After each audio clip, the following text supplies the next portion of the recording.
Salut! Aujourd'hui, je te propose une vidéo un peu spéciale qui m'a été demandée par plusieurs élèves sur ma chaîne. J'ai trouvé l'idée excellente, donc voilà, j'ai décidé de passer la première partie de l'oral du bac français devant toi.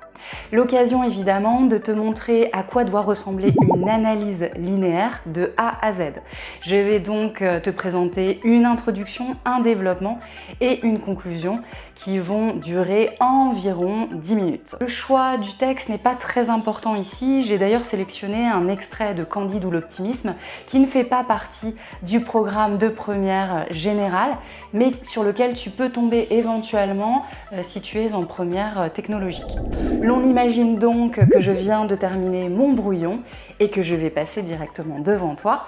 J'angoisse un petit peu, j'espère que tu me donneras une bonne note. A tout de suite!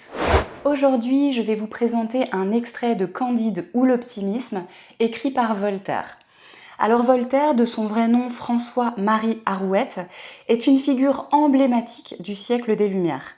Son esprit critique, sa lutte pour les droits de l'homme et son engagement pour la tolérance ont marqué le XVIIIe siècle. Parmi ses œuvres majeures figure le conte philosophique Candide ou l'optimisme, publié en 1759. Candide est un jeune homme innocent qui est convaincu que le monde autour de lui est merveilleux. Il est influencé par son précepteur, professeur Pangloss, qui répète sans cesse « Tout est pour le mieux dans le meilleur des mondes possibles ». Mais au fil d'un long voyage, Candide va découvrir des réalités cruelles, notamment l'intolérance religieuse, la guerre et l'esclavage.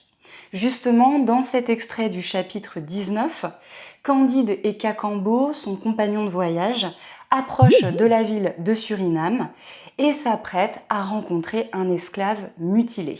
À présent, je vais lire le texte. En approchant de la ville, ils rencontrèrent un nègre étendu par terre, n'ayant plus que la moitié de son habit, c'est-à-dire d'un caleçon de toile bleue. Il manquait à ce pauvre homme la jambe gauche et la main droite. « Eh mon Dieu !» lui dit Candide en hollandais. « Que fais-tu là, mon ami, dans l'état horrible où je te vois ?»« J'attends mon maître, monsieur Vanderdendur, le fameux négociant, » répondit le nègre. « Est-ce monsieur Vanderdendur, dit Candide, qui t'a traité ainsi ?»« Oui, monsieur, dit le nègre, c'est l'usage. On nous donne un caleçon de toile pour tout vêtement 2 fois l'année. Quand nous travaillons aux sucreries et que la meule nous attrape le doigt, on nous coupe la main. Quand nous voulons nous enfuir, on nous coupe la jambe. Je me suis trouvé dans les 2 cas. C'est à ce prix que vous mangez du sucre en Europe. Cependant, lorsque ma mère me vendit 10 écus patagons sur la côte de Guinée, elle me disait « Mon cher enfant, bénis nos fétiches, adore-les toujours, ils te feront vivre heureux. Tu as l'honneur d'être esclave de nos seigneurs les Blancs et tu fais par là la fortune de ton père et de ta mère. Hélas, je ne sais pas si j'ai fait leur fortune, mais ils n'ont pas fait la mienne. Les chiens, les singes et les perroquets sont 1000 fois moins malheureux que nous. Les fétiches hollandais qui m'ont converti me disent tous les dimanches que nous sommes tous enfants d'Adam, blancs et noirs. Je ne suis pas généalogiste. Mais si ces prêcheurs disent vrai, nous sommes tous cousins issus de Germains. Or, vous m'avouerez qu'on ne peut pas en user avec ses parents d'une manière plus horrible. » À l'issue de cette lecture, nous pouvons donc nous demander comment Voltaire, à travers le témoignage du nègre, dénonce l'horreur de l'esclavage. Je propose de segmenter le texte en 3 mouvements.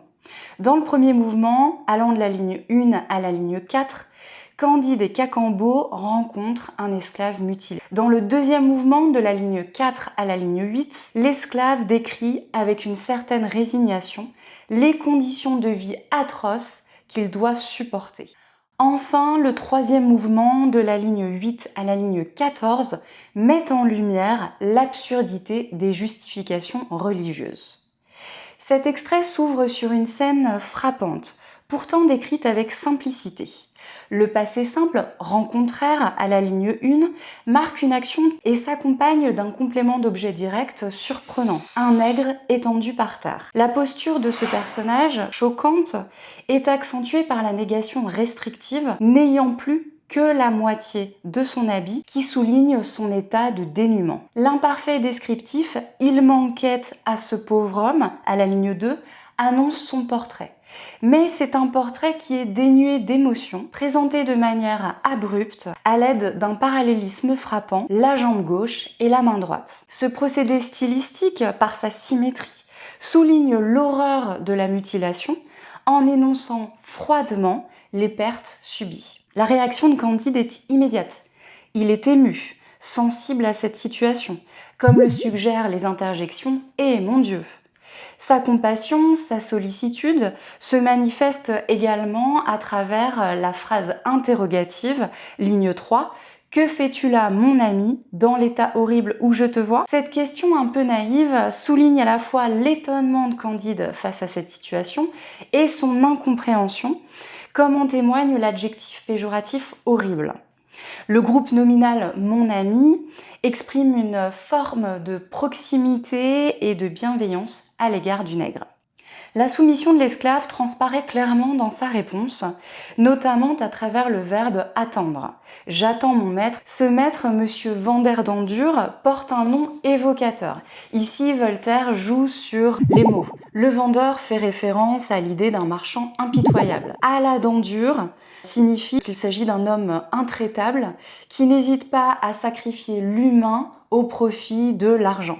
En réponse à la nouvelle question directe de la part de Candide « Est-ce monsieur Vanderdendure, dit Candide qui t'a traité ainsi ?» L'esclave livre un témoignage à la fois saisissant et résigné de sa condition d'esclave. Il précise à la ligne 5 « c'est l'usage ». Son nom commun « usage » évoque une sorte d'habitude. Il fait même écho au Code noir, un ensemble de lois régissant l'esclavage colonial, dont Voltaire s'inspire. Le pronom personnel indéfini « on », dans la phrase simple « on nous donne un caleçon de toile pour tout vêtement 2 fois l'année », accentue l'anonymat et la froideur des oppresseurs, des maîtres. Les deux propositions subordonnées circonstancielles de temps, quand nous travaillons aux sucreries et que la meule nous attrape le doigt, aboutissent à une chute brutale. On nous coupe la main. Ce rythme se poursuit avec un nouveau parallélisme. Quand nous voulons nous enfuir, on nous coupe la jambe. La répétition de la structure souligne cette mécanique implacable à laquelle on ne peut pas échapper. La phrase complexe et emphatique tombe comme un coup près. C'est à ce prix que vous mangez du sucre en Europe. Ici, Voltaire apostrophe le public européen, notamment avec le pronom personnel « vous ». Ce contraste entre le plaisir superficiel du sucre et le prix inhumain payé par les esclaves est évidemment mis en lumière. Mais le témoignage de l'esclave ne s'arrête pas là. Le connecteur d'opposition, cependant, introduit une rupture nette, une sorte de transition vers un autre aspect de sa souffrance. La proposition subordonnée circonstancielle de temps, lorsque ma mère me vendit 10 écus patagons, accentue la déshumanisation de l'esclave qui est réduite à une simple valeur monétaire. Sa mère, pour justifier cet acte, se réfugie derrière un discours religieux, comme le montre le champ lexical de la religion, béni, fétiche, adore. L'utilisation du nom commun mélioratif, l'honneur d'être esclave, renverse la situation. Le nègre ne manque pas d'humour et joue sur la polysémie du mot fortune, qui peut signifier l'argent comme le bonheur. Hélas, je ne sais pas si j'ai fait leur fortune, mais ils n'ont pas fait la mienne. L'énumération des animaux, les chiens, les singes et les perroquets, est suivie d'une hyperbole marquante, sont 1000 fois moins malheureux que nous. Elle dénonce la brutalité d'un système dans lequel les esclaves sont traités avec moins de considération que les animaux. Le champ lexical de la religion se retrouve notamment à travers la périphrase « les fétiches hollandais qui désignent les maîtres ».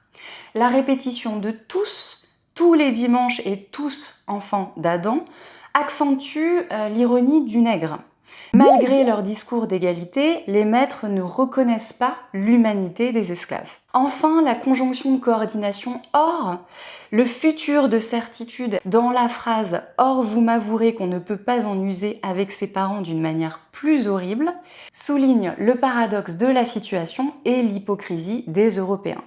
Pour rappel, notre problématique était la suivante. Comment Voltaire, à travers le témoignage du nègre, dénonce-t-il l'horreur de l'esclavage ? À travers ce témoignage teinté de résignation, qui mêle un ton pathétique et ironique, Voltaire dénonce la réalité brutale et la déshumanisation de l'esclavage. Il critique la violence des maîtres, la complicité des Européens et l'hypocrisie religieuse. En somme, la scène a pour objectif de choquer et d'interpeller le lecteur en le rendant témoin de cette barbarie. Nous pouvons faire un parallèle avec un texte de Montesquieu de l'esclavage des nègres, dans lequel le philosophe des Lumières, avec un ton assez ironique aussi, s'attaque aux contradictions entre les valeurs humanistes et la réalité de la traite des Noirs.